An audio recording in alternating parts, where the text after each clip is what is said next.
हम सभी जानते हैं कि रामकृष्ण सहित जितने भी अवतार इस धरातल पर अवतरित हुए, उन्होंने मां के गर्भ से जन्म लिया और उनकी परवरिश एक सामान्य बालक की तरह हुई। लेकिन आज हम आपको एक ऐसे महापुरुष के बारे में बताने जा रहे हैं जिनका जन्म मां के गर्भ से नहीं हुआ, बल्कि वे सशरीर प्रकट हुए।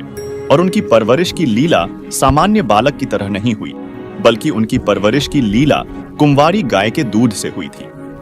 उन्हें कोई संत, तो कोई उन्हें कवि, तो कोई उन्हें एक महान समाज सुधारक के रूप में जानता है। हालांकि वे वास्तव में भगवान हैं, क्योंकि भगवान की जो लीलाएं पवित्र वेदों में वर्णित है, वे लीलाएं जो महापुरुष करेगा वही भगवान हो सकता है, कोई अन्य नहीं। जैसे ऋग्वेद मंडल 9 सूक्त 93 मंत्र 2 और ऋग्वेद मंडल 10 सूक्त 4 मंत्र 3 में लिखा है कि पूर्ण परमात्मा जब बच्चे रूप में स्वयं प्रकट होता है तो उसका जन्म व पालन पोषण किसी माता द्वारा नहीं होता, बल्कि वह परमात्मा सशरीर आता है तथा अपनी लीला करके ज्यों का त्यों सशरीर वापस चला जाता है। फिर ऋग्वेद मंडल 9 सूक्त 1 मंत्र 9 में कहा गया है कि शिशु रूप धारी पूर्ण परमात्मा की परवरिश की लीला कुंवारी गायों के दूध से होती है। तो आज हम इस वीडियो में जानेंगे प्रभु कबीर साहेब की सशरीर प्रकट होने से लेकर उनकी कुंवारी गायों के दूध से होने वाली परवरिश की पूरी लीला। तो चलिए शुरू करते हैं। दर्शकों, काशी शहर में नीरू और नीमा नामक निसंतान जुलाहा दंपत्ति रहते थे, जो पहले ब्राह्मण थे, जिनका नाम गौरी शंकर और सरस्वती था, जो कि शिव भक्त थे और शिव पुराण की कथा किया करते थे। लेकिन उन्हें मुसलमानों ने जबरदस्ती मुसलमान बना दिया था, जिसके कारण पहले से ईर्ष्यालु ब्राह्मणों ने उन्हें हिंदू समाज से निष्कासित कर दिया था और गंगा में स्नान करना भी बंद कर दिया था, जिसके कारण वे लहरतारा नामक तालाब में प्रतिदिन स्नान करने जाने लगे, जिसमें गंगा का ही पानी लहरों द्वारा भर जाता था। हे भगवान शंकर, आपके दरबार में लालों की कमी है। एक लाल मुझे भी देते तो मेरा इस संसार में हिस्सा हो जाता। नीमा, हमारे भाग्य में संतान नहीं है। अगर होती तो भगवान पहले ही दे देते। आप रो मत, ऐसे रो रो कर अपनी आंखें खराब और कर लोगी।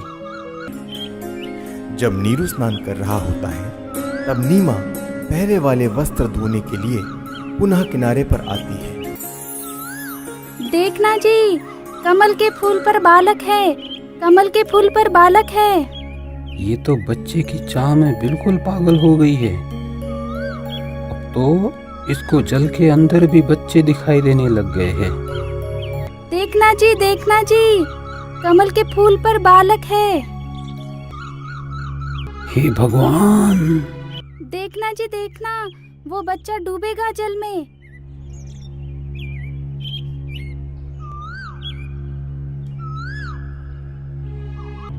नीमा, इस बालक को यही छोड़ दे, इसी में हमारी भलाई है। अगर इसे लेकर हम नगर में गए तो हमारे साथ बहुत बुरा होगा। कोई विश्वास भी नहीं करेगा हम पर। पता नहीं इस बालक ने मुझ पर क्या जादू कर दिया। इसे त्यागना अब मेरे वश में नहीं है, क्योंकि इस बालक ने जो मेरे अंदर आकर्षण पैदा किया है, उसी की वजह से अब मैं इससे दूर नहीं हो सकती। मैं मर सकती हूँ, लेकिन इसे नहीं छोड़ सकती। नीमा, तू बहुत जिद्दी हो गई है। मैंने तुझसे आज तक गुस्से से भी नहीं बोला, यह सोचकर कि तू पहले ही संतान के वियोग में दुखी रहती है, परंतु अब मेरे प्यार का नाजायज फायदा उठा रही है। देखो जी, आप कुछ भी कहो, लेकिन मैं इस बालक को नहीं छोड़ सकती। नीरू के काफी समझाने के बावजूद भी नीमा नहीं मानती। तब नीरू ने रोते हुए आंखों में आंसू लिए पहली बार नीमा के ऊपर हाथ उठाया और बोला, रख दे इस बालक को यही, नहीं तो तुझे थप्पड़ मारूंगा। नीरू, मैं तुम्हारे लिए ही आया हूँ। मुझे घर ले चलो, तुम्हें कोई कुछ नहीं कहेगा। ये क्या बालक बोल रहा है? जरूर यह भूत प्रेत या कोई सिद्ध पुरुष है। हे शंकर भगवान, लाज रखना। यह विचार कर नीरू चुपचाप बच्चे को घर ले जाता है। परमेश्वर का शरीर बहुत सुंदर था। आंखें जैसे कमल के फूल हो, घुंघराले बाल, लंबे हाथ और उनकी लंबी लंबी अंगुलियां। शरीर से मानो नूर झलक रहा हो। पूरी काशी में ऐसा अद्भुत बालक नहीं था। गांव वाले बच्चे को देखने आते हैं, लेकिन सभी उसके विषय में पूछना भूल जाते हैं। बालक इतना सुंदर था कि सबकी आंखें बालक के चेहरे पर ही टिक जाती हैं। कमल के पुष्प से लाने वाली बात सभी भूल जाते हैं। बालक रूपी भगवान कबीर की सुंदरता पर मुग्ध होकर देवता भी देखने आते हैं। परमेश्वर कबीर जी को देखकर कोई कहता यह बालक तो देव अवतार है, कोई कहता कि यह तो साक्षात विष्णु जी आए हैं, कोई कह रहा था यह भगवान शिव ही अपनी काशी नगरी को कृतार्थ करने के लिए उत्पन्न हुए हैं। अपनी अपनी समझ के अनुसार कोई कुछ कह रहा था तो कोई कुछ। यह सब सुनकर नीमा अप्रसन्न हो जाती है।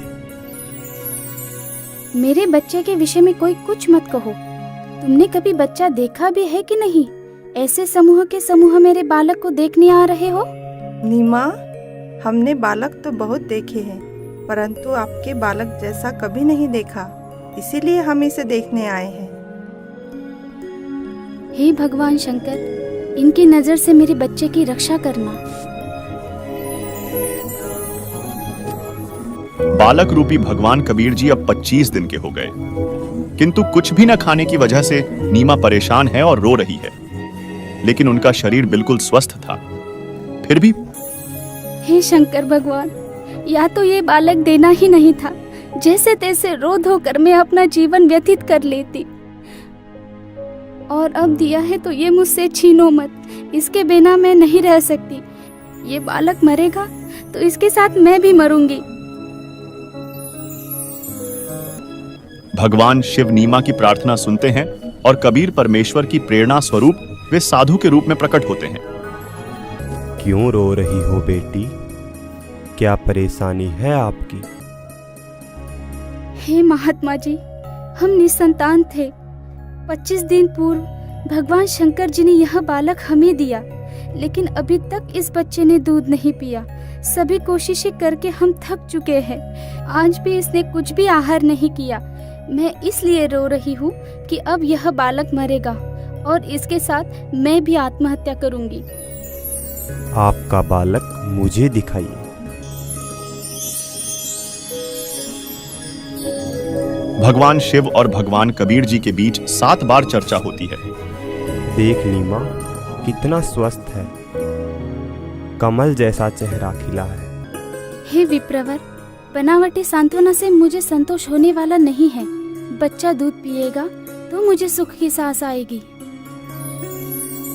हे शंकर जी, आप इन्हें कहो एक कुंवारी गाय लाए, जिस पर आप अपना आशीर्वाद भरा हाथ रखना, फिर वह दूध देगी। मैं उस कुंवारी गाय का ही दूध पीऊंगा। बेटी, अपने पति को बुलाओ।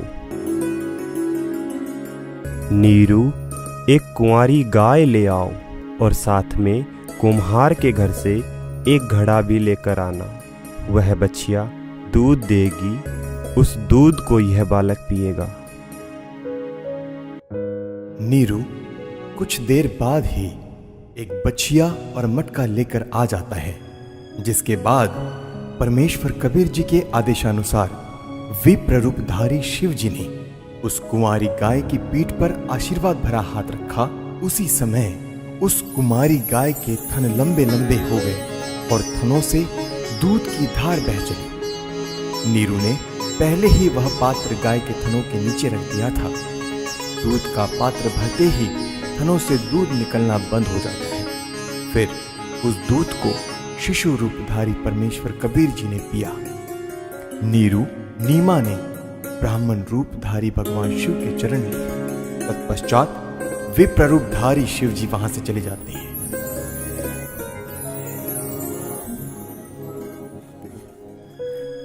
और इस तरह वेदों में वर्णित परमात्मा की लीला के अनुसार परमेश्वर कबीर जी स्वयं ही सतलोक से चलकर काशी में लहरतारा नामक तालाब में शिशु रूप में सशरीर कमल के पुष्प पर प्रकट हुए और उनकी परवरिश की लीला कुंवारी गाय के दूध से हुई।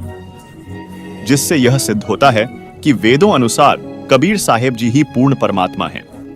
आज उन्हीं पूर्ण परमात्मा कबीर जी की वास्तविक जानकारी संत रामपाल जी महाराज सदग्रंथों से प्रमाण सहित बता रहे हैं। आपसे निवेदन है कि संत रामपाल जी महाराज के आध्यात्मिक सत्संगों को आप प्रतिदिन संत रामपाल जी महाराज YouTube चैनल पर अवश्य सुनें।